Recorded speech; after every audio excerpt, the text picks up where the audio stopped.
Canada থেকে বাংলাদেশে আসার বেশ কয়েকদিন পার হয়ে গিয়েছে। শ্রেয়না বাড়ি ফেরার পর থেকে প্রায় সময় ঘরে থাকে।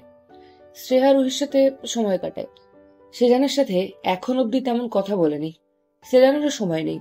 সুভাষ আহমদকে ধরার জন্য নতুন চাল চালতে হবে, সেদিকেই মন তার। বেশিরভাগ সময় সে নীরজ জাহিদের সাথেই থাকে। মীরা সানি ফুল বেড রেস্টে আছে। আঘাত জোরালো নয়, তবে কখনো এভাবে জখম না হয় ব্যথা সামলাতে হিমশিম খাচ্ছে তারা। অসুস্থ শরীর নিয়ে গিয়ে পরীক্ষা দিয়ে আসছে, আবরণও পরীক্ষা দিচ্ছে। কর্তৃপক্ষের থেকে অনুমতি নিয়েই পরীক্ষার হলে যাচ্ছে আবরণ। সেদিন প্রিয়মও আবরণের সাথে বাংলাদেশে এসেছে। মূলত সে বাংলাদেশের বাসিন্দা, বাবা মার সাথে কানাডায় সেটেল হয়েছে। বর্তমানে সেখানে একটা স্পেশাল ব্রাঞ্চে নিয়োজিত আছে। আবরণের সাথে তার বন্ধুত্ব অনেক বছরের। মাঝখানে গ্যাপ গিয়েছিল, তবে এখন সব ঠিকঠাক। প্রিয়ম কিছুদিনের জন্য বাংলাদেশে এসেছে, কয়েকদিনের ছুটি কাটিয়েই চলে যাবে। জাইদ ভিলার লিভিং রুমে বসেছিলেন নীরব। সেজান বারবার কোয়ার্টার থেকে কল দিচ্ছে, তা দ্রুত পৌঁছাতে হবে। কিছুক্ষণ পর পর সিঁড়ির দিকে তাকাচ্ছেন তিনি, হয়তো কারো অপেক্ষা করছেন। তার অপেক্ষার অবসান ঘটিয়ে আরো 2 মিনিট পর আবরণ সিঁড়ি বেয়ে হেলে দুলে নেমে আসে। তার পেছনে প্রিয়ম আসছে। নীরজ জাহিদ মুখভঙ্গি স্বাভাবিক করেন, গলা খাঁকড়ি দিয়ে বলে ওঠেন, কানাডায় সুভাষ আহমেদের লোকদের কি করেছিলে তুমি?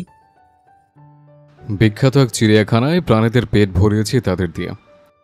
আবরণের কণ্ঠ শান্ত, দৃষ্টিতে নেই ভেজাল। অতি সহজে কথাটা বলে ফেলে সে। প্রিয়ম নিজেও গুরুগম্ভীর মুখে দাঁড়িয়ে আছে, এটা তার ব্যক্তিত্বের সাথে মানানসই। কিন্তু নীরব দেয় স্তব্ধ হন, চমকে তাকান ছেলের দিকে। আইন নিজের হাতে তুলে নিয়েছো, এটা কেন করলে? আবরণ তখন মেইন রোডের দিকে পা বাড়িয়েছিল। সেই অবস্থায় বলে ওঠে, ফার্দার আইনের নাম তোর মুখে শুনলে সে চিড়িয়াখানা নেক্সট টাইম তুমি যাবে, ওকে? দ্রুত দরজা পেরিয়ে বের হয়ে আসে আবরণ। উদ্দেশ্য ফ্ল্যাটে যাওয়া, নীরব সানিকে দেখে আসবে। আবরণের হাতে তখনও মোবাইল, ফেসবুকে রিলস দেখতে ব্যস্ত সে। তার মনোযোগে ব্যাঘাত ঘটিয়ে প্রাইভেট নাম্বার থেকে একটা বার্তা আসে তার ফোনে। আবরণ জাহিদ। আবরণ ধীরে সুস্থে বৃদ্ধাঙ্গুলের সাহায্যে টাইপ করে, কে? সুভাষ আহমেদ বলছি। আবরণের ঠোঁটের কোণে হাসি ফোটে। এদিক সেদিক তাকিয়ে নিজের দৃষ্টি সংযত করে নেয়। দাঁত দিয়ে ঠোঁট চেপে ধরে পুনরায় টাইপিং করে। নীরজ জাহিদ জানতে পারলে তোকে পাথল থেকে ধরে আনবে।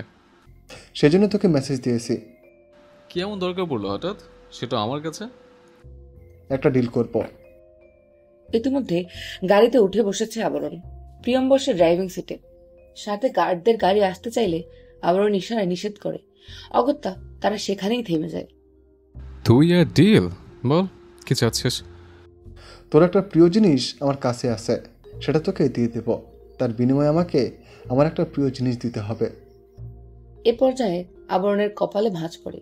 কনিষ্ঠ আঙুলখানা ঝকঝকে দাঁতের ভাঁজে চেপে ধরে, দ্রুত টাইপিং করে।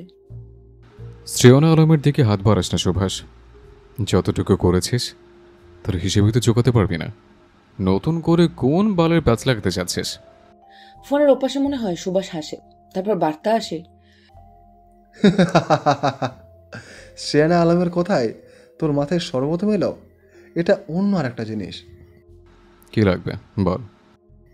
তুই নীরজ জাহিদকে নিয়ে আয়, আমি তোকে সারপ্রাইজ দেব, যেটা বহু বছর যত্ন সহকারে নিজের কাছে গচ্ছিত রেখেছি। লোকেশন দে। প্রিয়ম এতক্ষণ আর চোখে আবরণকে দেখছিল।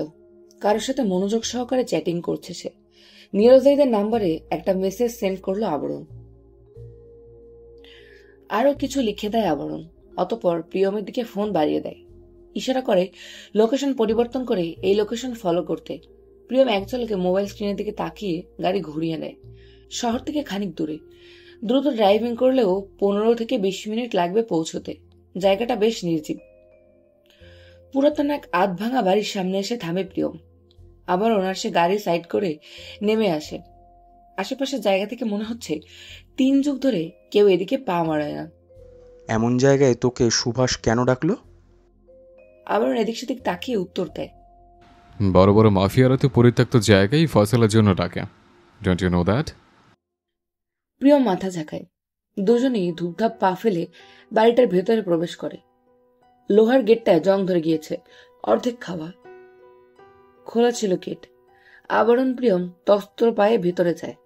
সেখানে পরিস্থিতি অন্যরকম। চারপাশে দেয়াল গাঁথা। বাড়িটাকে এই দেয়ালগুলোই যেন যুদ্ধ করে বাঁচিয়ে রেখেছে। দেয়ালের পাশ ঘেঁষে বন্দুক হাতে দাঁড়িয়ে আছে গার্ডস। ভেতরে এমন আয়োজন, বাইরে থেকে সেটা উপলব্ধি করা যায় না। তারা যেতেই দুজন লোক এগিয়ে আসে। আবরণ বুঝতে পারে এরা চেকিং এর জন্য এসেছে। অগত্যা নিজের দুহাত উপরের দিকে উঠায়। লোক দুটো তাদের চেকিং শেষে সরে আসে। গম্ভীর স্বরে বলে, বস ভিতরে আছেন। আবরণ প্রিয়ম ভেতরে চলে যায়। মেইন ডোর হাট করে খুলে রাখা। দরজার পাশেও কয়েকজন গার্ড দাঁড়িয়ে। আবরণের কপাল কুঁচকে আসে। চারপাশে এত লোক কেন? এই সুভাষ আহমেদ এত ভীতু, তাদের জন্য এত আয়োজন করে রেখেছে, অথচ আবরণের হাত খালি। ঠোঁটের কোণে তাচ্ছিল্যের হাসি ফোটে আবরণের। লিভিং রুমে পা রাখতেই একজন সুদর্শন শ্যাম বর্ণের যুবকের সাথে দেখা হয়, যে কিনা থুতনিতে পিস্তল ঠেকিয়ে সোফায় বসে আছে। আবরণ প্রিয়ম দুজন দুজনের দিকে চাওয়াচাই করে। Arman Zahid, please sit here. পিস্তলে ফু দিয়ে নিজের সামনে বসার জন্য ইশারা করে সুভাষ। আবরণ প্রিয়ম নিজেদের জায়গা থেকে সরে না, একইভাবে দাঁড়িয়ে আছে। এতে সুভাষ হালকা হাসে। চিরাল দাঁতের সেই হাসি যে কোনো তরুণীর মন কেড়ে নিতে তৎপর যেন। নিশ্চয়ই জামাই আদর করতে ডাকিস নে। ডিল করতে ডেকেছি বস। সেটাই, কি ডিল সেটাই বল। আগে বস তো। প্রিয়ম আবরণ এগিয়ে এসে একটা সোফায় বসে পড়ে। বাইরের অবস্থা যতটা না নাজেহাল, ভেতরে ততই উন্নত দেখা যাচ্ছে। সুভাষ আহমেদ তো কাঁচা খেলোয়াড় নয়, তার কাছে এসব আশা করাই যায়। লুকিয়ে চুরিয়ে আর কতদিন থাকবে? একদিন না একদিন এসব থেকে তার বের হতেই হবে। সেদিনই এসে পুলিশের হাতে পড়বে। নীরজ জাহিদকে নিয়ে আসলি না কেন? সময় মতো পৌঁছে যাবে। সুভাষ নড়ে চড়ে বসে। আবরণ শান্ত কণ্ঠে শুধায়, কাকে যেন দিবি বলেছিলে? আবরণ স্থির দৃষ্টিতে তাকিয়ে থাকে। ভেতরে ভেতরে জ্বলে উঠেছে। তাকে নাকি অপেক্ষা করতে হবে। কি এমন জিনিস দেবে সুভাষ? সেটা কি খুবই মূল্যবান নাকি? বস বিরোধ চাই। কারো ডাকে সবে মাথা ঘুরিয়ে তাকায়। নীরজ জাহিদ দাঁড়িয়ে আছে। তার চারপাশে সুভাষের দলের লোকজন বন্দুক হাতে দাঁড়ানো। এক কথায় নীরদ এখন গান পয়েন্টে। নীরদের মুখ থমথমে। রাগান্বিত দৃষ্টিতে আবরণকে দেখছেন তিনি। আবরণ নিজের ঘাড় সোজা করে নেয়। হামি দিয়ে বলে, নে, চলে এসেছে। নিজের মাল বুঝে নিয়ে আমাকে বিদায় কর। সুভাষ মৃদু হাসে। ফট করে উঠে দাঁড়ায়। আবরণের কাছে এগিয়ে আসে। ঠিক তার পেছনে গিয়ে দাঁড়ায়। হাতের পিস্তল আবরণের কাঁধে ছোঁয় সুভাষ। প্রিয়ম সেদিকে তীক্ষ্ণ দৃষ্টিতে তাকিয়ে রয়। মারবো না তো। তুই তোর বাপের থেকে ভালো আছিস। কি সুন্দর আমার কথা মেনে নিলি। নাটক বাদ দিয়ে কাজের কথায় আয়। আবরণের কণ্ঠে স্পষ্ট বিরক্তির ছাপ। কপালে ভাঁজ পড়ে আছে তার। গরমে ঘেমে কপাল বেয়ে পানি পড়ছে। ভেতরে ভেতরে উত্তেজিত সে। সুভাষ কি তাকে ঘোল খাওয়াবে? ওকে পাঠিয়ে দে। সুভাষের চওড়া গলা পেয়ে পাশের কক্ষ থেকে বোরকা পরিহিত এক রমণী বেরিয়ে আসে। নিকাবের উপরেও পর্দা ফেলে রেখেছে। হাত মোজা পা মোজা পরিহিত। কিছুই বোঝা যাচ্ছে না, আর না বয়স আন্দাজ করা যাচ্ছে। ওকে বাড়ি নিয়ে যা। প্যাকেট খুললে চিনে যাবি। আই হোপ হে এত জলদি ফুলিসনি। আবরণের ভ্রু কুচকে আসে। নরম স্বরে বলে, আমাকে গাধা পেয়েছিস? কাকে না কাকে ধরিয়ে দিয়ে নীরজ জাহিদকে নিয়ে যাবে? সুভাষ হালকা হাসে। মেয়েটার সামনে দাঁড়িয়ে বলে, শোন, আমি খারাপ হতে পারি, তবে বিশ্বাসঘাতক নই। আবরণ হাসে। চুলে হাত বুলিয়ে বলে, ওই এক খারাপ শব্দে বাকি সব গুণ লুকিয়ে আছে। তোর কাছে আর কোনো অপশনও নেই। আবরণ ঘাড় নাড়ায়। উঠে দাঁড়ায় সোফা ছেড়ে। ঠিক আছে। মেয়েটার দিকে তাকায় আবরণ।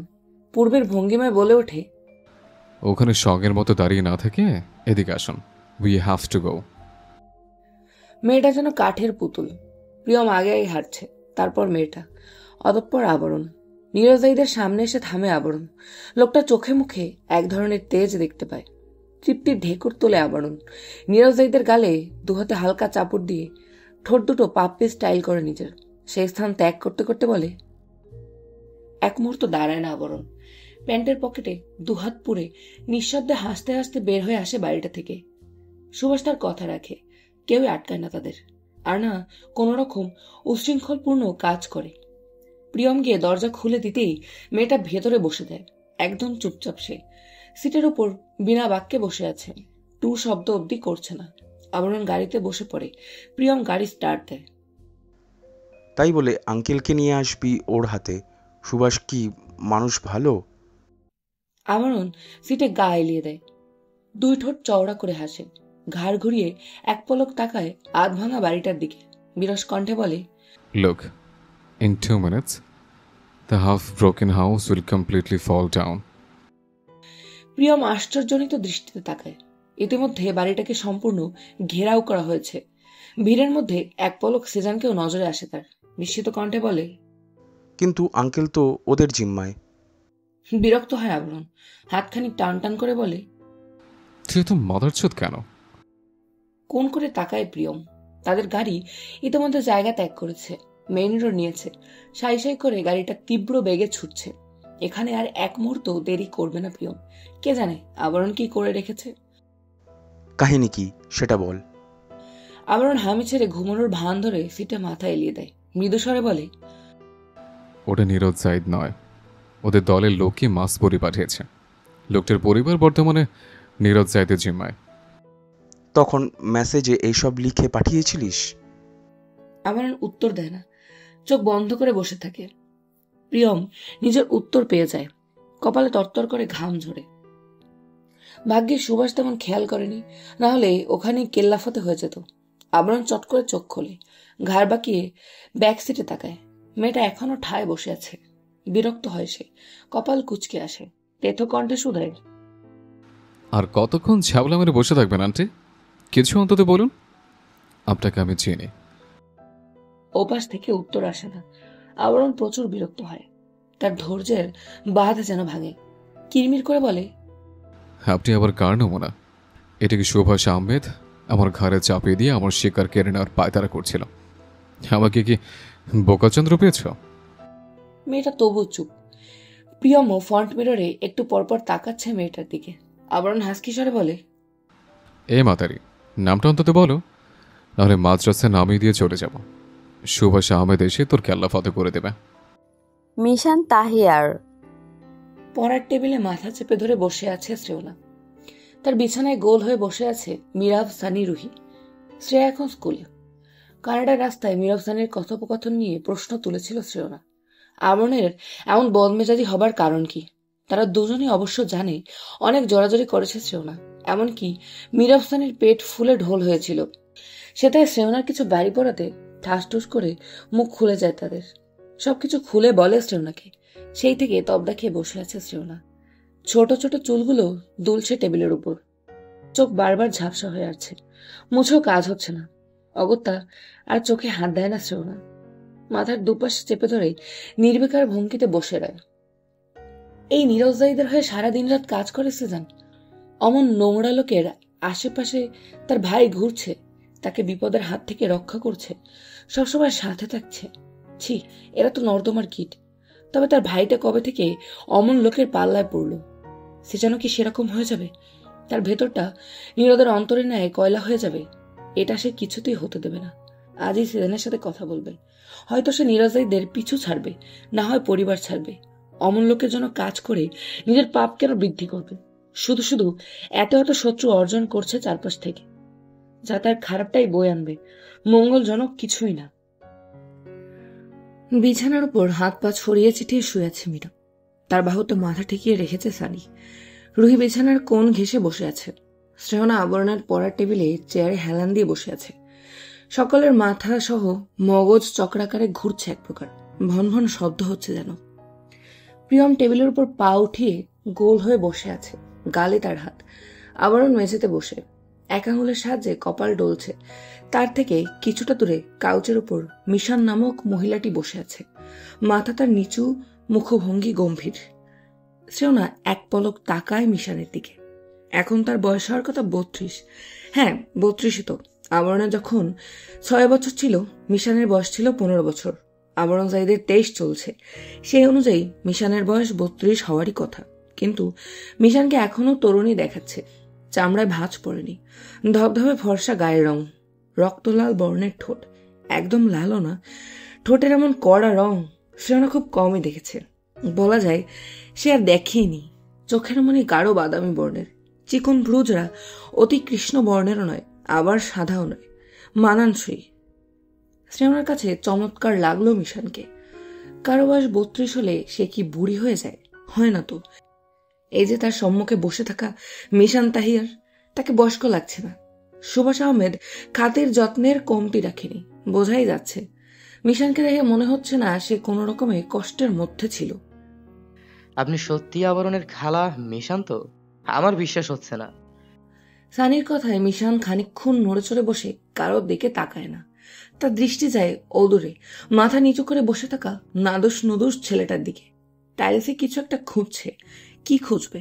নজর লুকানোর চেষ্টা? আবরণ? আবরণের শরীর কারেন্টের শক লাগার মতো কেঁপে উঠল। শক্ত হস্তে চেপে ধরল প্যান্টের কিছু অংশ। মাথা নিচু অবস্থায় চোখ বুঝে নিল। কেন যেন মিশানের মুখে তার নাম সহ্য হচ্ছে না। সবকিছু ধ্বংস করে দিতে ইচ্ছে করছে। এমন অনুভূতি কেন হচ্ছে? এতদিন মিশান জীবিত থাকা সত্ত্বেও তার খোঁজ পায়নি আবরণ। এজন্য রাগ লাগছে। এতগুলো বছর মাতৃত্বের ছায়া থেকে বঞ্চিত ছিল আবরণ। শত শত রাত না ঘুমিয়ে বালিশ ভিজিয়ে কাটিয়েছে। মিশান তো জীবিত ছিল, আবরণ কেন খোঁজ পায়নি? তবে এদিকে এসো। আবরণ নয় না, সবার দৃষ্টি তার দিকেই। পাথরের মতো বসে আছে সে, যেন একটু নড়াচড়া করলেই আস্ত ছাদ তার মাথায় ভেঙে পড়বে। মিশান কোমল কণ্ঠে পুনরায় ডেকে ওঠে, আবরণ জাহিদ, ডাকছি আমি। আবরণ চোখ তুলে তাকায়, পুনরায় দৃষ্টি নামিয়ে নেয়। তার বড় বড় পাপড়ির দিকে লক্ষ্য করলে বোঝা যায় পাপড়িগুলো ভিজে জবজবে হয়ে আছে। শ্রেয়না শুকনো ঢোক গেলে হাতের ভাঁজে ওড়না নিয়ে চেপে ধরে। তার বুকের ভেতর কিছু একটা মোচড়ামুচড়ি করছে, বের হতে চাচ্ছে। আবরণ কেন এমন করছে? ওটা তো মিশান, তার মায়ের বোন। তবে এত অনীহা কেন? নাকি আড়ষ্টতা চেপে ধরেছে তাকে? সেদিন তোমার বাবার কোনো দোষ ছিল না আবরণ। মিশন তাহিয়ার যেন বোমা ফাটায়। সকলেই চমকিত নেত্রে তাকায় তার দিকে। আবরণের দৃষ্টি মিশনের রক্ষী কোটরের সাথে মিলিত হয়। মিশন লক্ষ্য করে আবরণের গলধকরণ করা সেই শুকনো ঢোক। কিছুক্ষণ সময় নেয় মিশন। শ্রেয়না টেবিলের ক্লোথ শক্ত করে চেপে ধরে। বিস্মিত নেত্রে তাকায় মিশনের দিকে। তোমার চাচু নিবিড় জাহিদ। ঢোক গেলে মিশন দৃষ্টি এদিক সেদিক ঘোরায়। তার কথায় সবাই নড়ে চড়ে বসে। প্রিয়ম নিজেও হতবাক। রুহি বিছানার চাদর চেপে ধরে তাকিয়ে আছে। তার দৃষ্টিতেও রাজ্যের বিস্ময়। মিরাব সানির মাথায় হ্যাং ধরে গিয়েছে। ভ্যাবলার মতো তাকিয়ে আছে মিশান তাহিয়ারের দিকে। সেদিন রাতে তোমাকে খাইয়ে লুবনার কাছে দিয়ে আসি। কথা ছিল দুলাভাই আর তোমার চাচুকে খাবার খাইয়ে নিজের কক্ষে যাব। ততক্ষণে তুমি ঘুমিয়ে গিয়েছিলে। একা কখনই তোমাকে রাখতাম না আমি। নীরদ জাহিদ পুলিশের একজন সৎ কর্মকর্তা হওয়ার দরুন তার শত্রুর অভাব ছিল না। যদিও জাহিদ ভিলায় প্রবেশ করার সৎসাহস কারোর ছিল না। সম্পূর্ণ এরিয়া কড়া সিকিউরিটির ভেতরে রাখা হতো। তবু আমার মন মানে না, তোমাকে একা রাখতে ইচ্ছে হয় না। নিজের অবহেলার জন্য অমন সুন্দর বাচ্চাটার যদি হঠাৎ কিছু হয়ে যায়, আমার কলিজা কেঁপে উঠত। থামে মিশান, পুনরায় দৃষ্টি বামে ফেরে। আজকাল অল্পতেই হাঁপিয়ে যায় সে। খাবার শেষ করে নিবিড় জাহিদ আরজি জানায় স্টোররুমের পুরাতন আলমারিতে একটা ব্যাগ রাখা আছে। সেখানে খুবই গুরুত্বপূর্ণ কিছু জিনিস রয়েছে যা লুবনাকে দেখানো যাবে না, আমাকেই নিয়ে আসতে হবে। বলা বাহুল্য, তারা আমাকে স্নেহ করত। বোনের মৃত্যুর পর কোনো মেয়ে তার পরিবার ছেড়ে বোনের বাচ্চাকে সামলানোর দায়িত্ব নেয়। হয়তো এমন ঘটনা দেখেনি। আমার প্রতি একটু বেশি ভরসা ছিল তাদের দুই ভাইয়ের। যদিও নীরদ জাহিদ বারবার নিষেধ করেছিল, ওসব জিনিস এখানে আনতে বারণ করছিল। আমি বুঝিনি। নিবিড় জাহিদের কথায় হন্তদন্ত হয়ে ছুটে যাই স্টোর রুমে এবং ভারী ব্যাগটা আলগোছে বের করে আনি। নিবিড় জাহিদের হাতে ব্যাগটা দিতেই সে চওড়া হাসে। বাইরে ততক্ষণে তাণ্ডব শুরু হয়। অনেক ঝড় ছিল সেই রাতে। নিবিড় জাহিদ একের পর এক গ্লাস ফাঁকা করতে থাকে। সেখানে মদ ছিল, দামি ব্র্যান্ডের, অল্পতেই মাথা ধরে যাবার জোগাড়। নীরদ জাহিদ আমার দিকে তাকিয়ে ইতস্ত করছিল। আমি বুঝিনি, তবে মদের গন্ধে গা গুলিয়ে আসছিল। আমাকে নীরদ জাহিদ কক্ষে চলে যেতে বলে। আমিও লুবনার ঘরের দিকে পা বাড়াই। সেখানে গিয়ে আবরণের সাথে শুয়ে থাকি। ঝড় আমি প্রচুর ভয় পাই, ফোবিয়া আছে বলা যায়। লুবনা নিজেও ঘুমিয়ে বিভোর। গভীর রাত হয়ে যায়, তবুও নিবিড় জাহিদ কক্ষে আসে না। আমি সেই উদ্দেশ্যেই ছিলাম, সে ঘরে এলে আবরণকে নিয়ে বের হয়ে যাব, না হলে দুলাভাইকে বলবো তারা দুই ভাই যেন একসাথে থাকে। রোদ তখন অত বড় না, 10 কি 11 বছরের, খেয়াল নেই। সময় যত গড়ায় বাইরে ঝড় তীব্র থেকে তীব্রতর হয়। আবহাওয়া অনেক খারাপ করছিল। এর মধ্যে নিবিড় জাহিদ নিজে ড্রিঙ্ক করার সাথে সাথে নীরব জাহিদকেও ইচ্ছেমতো ড্রিঙ্ক করায়। নিবিড় জাহিদের চরিত্রের সমস্যা আগে থেকেই ছিল। জাহিদ ভিলায় 18 বছরের এক মেয়ে কাজ করত, তাকে নিবিড় জাহিদ রেপ করে মেরে গুম করে দিয়েছে। এসব আমি পরে জেনেছি সুভাষ আহমেদের থেকে। মধ্যরাতে দরজায় শব্দ হয়। আমার ঘুম পাতলা ছিল। আবরণের ছোট মাথাটা ছিল আমার বুকে, তাকে আস্তে পিষ্টে জড়িয়ে ধরে শুয়েছিলাম। লুবনা তখন গভীর ঘুমে তলিয়ে আছে। আবরণকে কোনো মতে সরিয়ে স্তূপায় গিয়ে দরজা খুলি। সঙ্গে সঙ্গে হাতে হ্যাঁচকা টান অনুভব হয়। হুড়মুড় করে পড়ে যেতে নিই আমি।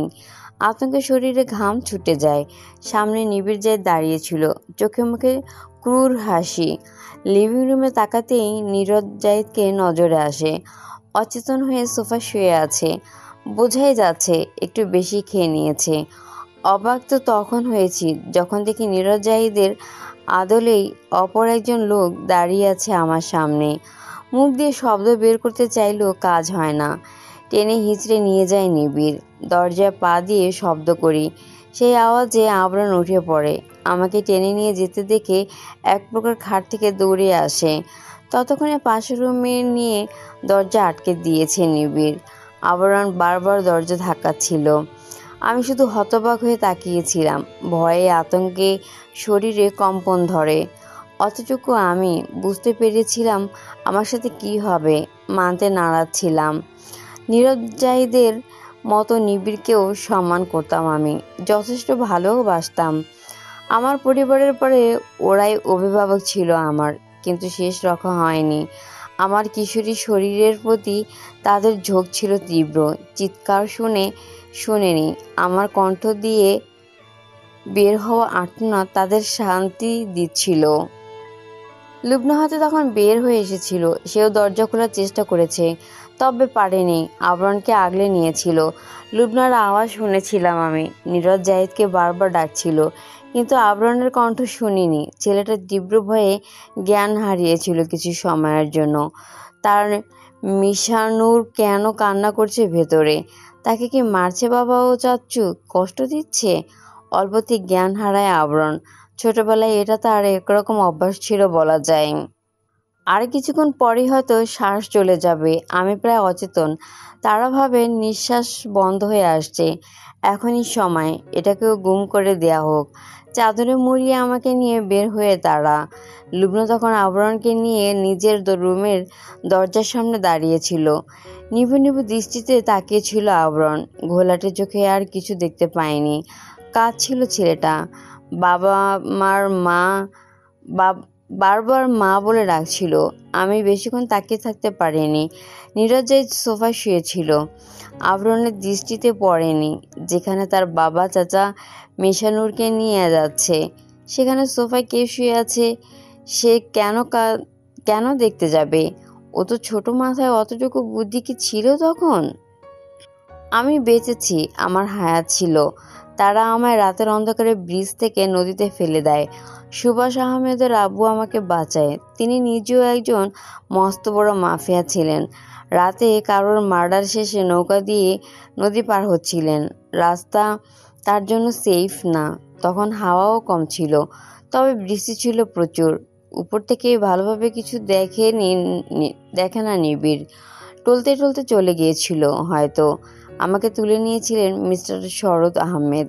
হসপিটালে সকলের অলক্ষ্যে ট্রিটমেন্ট করিয়েছেন, নিজের মেয়ের মতো বড় করেছেন। আমি কত চেয়েছি, কত রাত তড়পেছি। কারেন্টের শকও দেয়া হয়েছিল আমায়। অবস্থা খুবই খারাপ ছিল।